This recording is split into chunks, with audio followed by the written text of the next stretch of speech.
Halo, Assalamualaikum. Semangat sehat anak-anak hebat.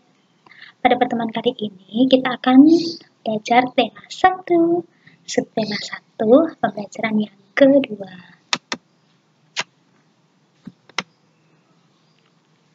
Pada pembelajaran kedua, kita akan belajar tentang nilai-nilai yang terkandung dalam sila Pancasila, terutama sila yang pertama dan sila yang kedua. Bunyi sila pertama, kalian pasti sudah tahu ya, sudah hafal. Sila pertama berbunyi ketuhanan yang Maha Esa. Nilai-nilai yang terkandung di dalamnya adalah segala sesuatu yang berkaitan hubungan antara manusia dengan Tuhan atau Allah SWT sebagai pencipta manusia. Nilai yang pertama adalah takwa terhadap Tuhan yang Maha Esa. Yang kedua, toleransi dan penghormatan kepada agama atau kepercayaan yang lain. Dan yang ketiga, kerukunan antar umat beragama. Nah, apa saja perbuatan-perbuatan dalam kehidupan sehari-hari yang sesuai dengan pengamalan sila yang pertama? Misalnya adalah 1. Mengerjakan sholat bagi yang beragama Islam, puasa di bulan Ramadan, bersedekah, tidak curang saat ujian, tidak mencontek saat ujian. Kemudian yang berikutnya misalnya bagi yang beragama selain Islam, misalnya kalian pergi ke gereja, beribadah di gereja, atau berangkat sekolah minggu, itu semuanya merupakan pengamalan sila yang pertama.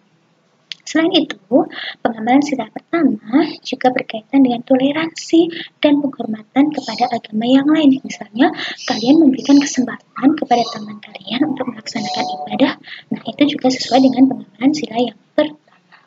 Kemudian kerukunan antar umat beragama, semua perbuatan kalian yang tujuannya untuk merukunkan ya, membuat kerukunan antar umat beragama itu juga termasuk pengamalan sila yang pertama. Misalnya apa? Misalnya kalian tidak mengecek agama lain, nah, itu juga sesuai dengan pengamalan sila yang pertama. Nah, yang berikutnya adalah nilai-nilai yang terkandung dalam sila kemanusiaan yang adil dan beradab. Apa saja contohnya? Yang pertama adalah persamaan derajat antar umat manusia. Yang kedua, menghargai hak asasi manusia. Yang ketiga, solidaritas antar sesama manusia. Dan yang keempat adalah perdamaian. Nah, sila yang kedua ini berkaitan dengan hubungan manusia dengan manusia yang lainnya, menitikberatkan pada sikap kemanusiaan, sikap keadilan antar umat manusia, memperlakukan manusia secara adil, secara sama. Nah, contoh perbuatannya seperti apa? Misalnya, kalian berteman tanpa membeda-bedakan. Nah, itu juga pengamalan sila yang kedua. Kemudian memberikan bantuan kepada teman kalian yang membutuhkan. Kemudian yang berikutnya adalah menjenguk teman kalian yang sakit, membantu korban bencana alam, kemudian membantu teman kalian terkena musibah, menyumbangkan pakaian bekas kalian yang masih layak pakai. Nah, itu semuanya adalah merupakan contoh sikap-sikap yang sesuai dengan pengamalan sila Pancasila. Yang pertama adalah nilai Pancasila sila kedua. Nah, apalagi contoh perbuatan yang lainnya banyak sekali, nanti kalian bisa menyebutkan. Nah, sekarang kalian bisa buka buku siswa kalian di halaman 25. Di situ ada banyak sekali gambar perbuatan manusia ya. Nah, kalian nanti silahkan kelompokkan sesuai dengan pengamalan sila yang keberapa. Misalnya, di situ ada gambar orang yang sedang membawa Al-Quran dan Alkitab dan mereka saling rukun, misalnya berarti sesuai dengan perilaku sila yang satu atau yang kedua. Kemudian di situ juga ada menjenguk teman yang sakit, itu sesuai dengan perilaku sesuai dengan sila ke satu atau yang kedua. Nah, nanti kalian buat tabelnya di selembar kertas. Kalian boleh membuatnya ya dengan menggunakan kertas HVS boleh, kertas karton boleh, kertas gambar juga boleh. Nah, setelah itu nanti setelah kalian sudah selesai, kalian bisa menghiasnya ya. Nah, itu nanti kalian bisa kalau sudah selesai dihias yang rapi, kemudian jangan lupa difoto dan tunjukkan wajah kalian ya.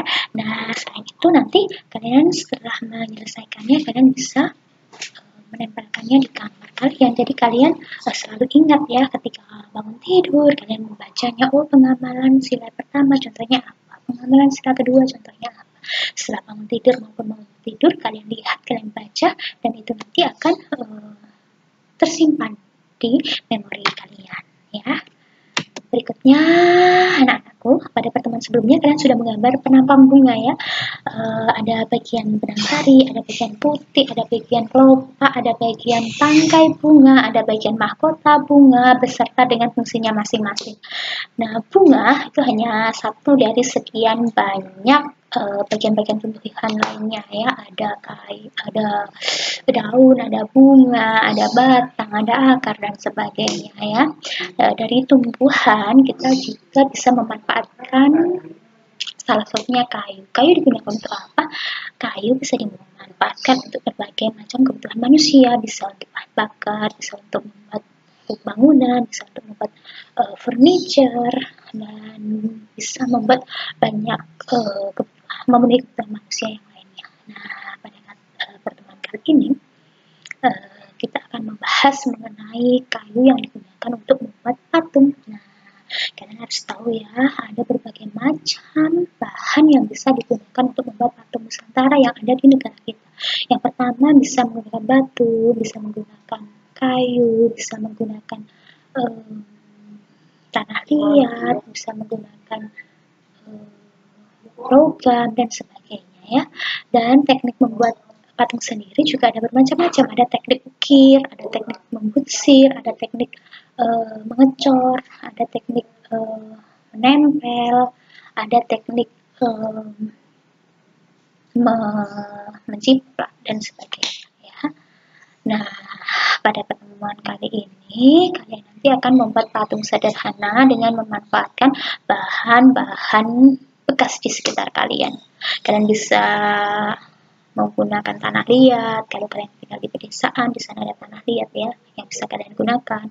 Atau ketika kalian sedang memasak, ada adonan tepung bisa kalian gunakan untuk membuat patung dulu, baru nanti dimasak oleh orang tua kalian. Atau bisa juga dengan menggunakan kardus.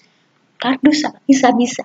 Kardus itu bisa digunakan untuk membuat patung jenis konstruksi. Apa itu patung konstruksi? Patung konstruksi itu adalah patung yang dibuat dengan cara merakit bagian-bagiannya sehingga membentuk suatu patung yang sempurna ya. Misalnya kalian membuat kendaraan, kalian bisa menggunting-guntingnya, kemudian bisa merakitnya. Atau kalian bisa menggunakan plastisin, kemudian ada dikasih manik-manik untuk bagian mata, atau kalian bisa membuat patung bunga dengan menggabungkan plastisin dengan bahan yang lainnya, itu namanya adalah patung konstruksi. Nah, anak-anak, bagaimana langkah-langkah membuat patung? Yang pertama adalah siapkan alat dan bahan. Kalian tentukan dulu bahan apa yang akan kalian gunakan. Apakah itu dengan menggunakan plastisin, tanah liat, ataukah menggunakan kardus, ataukah menggunakan botol minuman bekas, atau menggunakan tutup botol dan sebagainya. Atau mau menggunakan stik bekas es krim bisa juga ya. Yang kedua, tentukan temanya. Kalian ingin membuat patung dengan tema apa? Apakah membuat patung dengan tema kendaraan, atau membuat patung dengan tema buah-buahan, atau patung dengan tema bunga, atau patung dengan tema rumah, atau patung dengan tema alat rumah tangga, atau patung dengan tema peralatan makan atau sebagainya ya. Kemudian yang berikutnya adalah mulai merancang, dan tahap terakhir adalah finishing ya, merakit sesuai dengan keinginan kalian.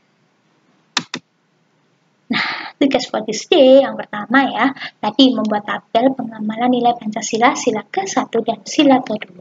Yang kedua, membuat patung Nusantara dengan berbagai tema.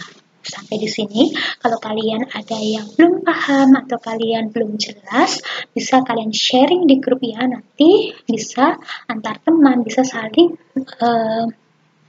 saling mendiskusikan, saling memberi masukan, saling menjawab. Nah, di sini karena kita PDR, belajar dari rumah, berarti kalian harus tetap membangun komunikasi dengan teman. Informasi tidak hanya dari ibu guru saja ya, informasi bisa juga dari teman kalian, dari sosial media, dari berita di televisi, dari membaca buku, membaca koran. Jadi jangan kalian menganggap ketika di rumah itu kalian tidak belajar atau belum pelajaran, bukan. Pelajaran bisa kita lakukan dimanapun dengan berbagai sumber, gitu ya anak-anak ya. Baiklah, close the class ya.